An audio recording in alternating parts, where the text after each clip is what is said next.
వారానికి 2, 3 సార్లు ముక్క లేనిదే ముద్ద దిగదు అనడానికి మా ఫ్యామిలీ కూడా ఉంది అందులో. కంపల్సరీగా చికెనో ఏదో ఒక ఐటమ్ నాన్ వెజ్ ఐటమ్ వారంలో 2 ఆర్ 3 టైమ్స్ తినాల్సిందే బిగులు. ఇప్పుడు సింపుల్గా ఈజీగా అయిపోయే చికెన్ ఫ్రై చూద్దామా.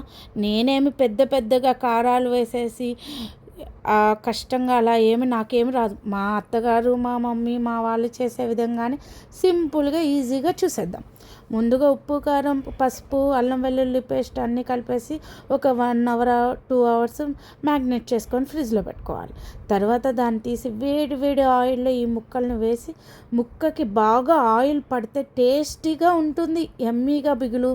కంపల్సరీగా ఆయిల్లో ముక్కని 78 to 80% ఉడికేంత వరకు ఉంచుకొని, తర్వాత ఒక గుప్పెడు కరివేపాకు వేసుకుంటే ఆ ఫ్లేవరే వేరబ్బా.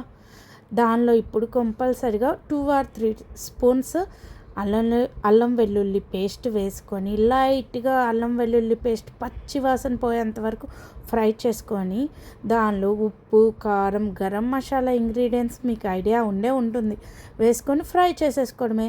నేను లైట్గా కొబ్బరి తురుము ఎక్కువ వేస్తే మా వాళ్ళు తినరు. లైట్గా కొబ్బరి తురుము వేసుకొని ఫ్రై చేసుకొని, చివరిగా ఫైనల్గా ఒక గుప్పెడు కరివేపాకు వేసుకొని దించేసేసుకోవడమే. యమ్మీ చికెన్ ఫ్రై. ఎంత బాగా ఉడికి ఎంత బాగా ఆయిల్లో ఫ్రై అయ్యిందో కదా బిగులు. మీరు కూడా ఇంతే ఈజీగా చేసేసేసుకోండి. మా ఇంట్లో నేను ఇలాగే చేస్తాను. Like and share, subscribe.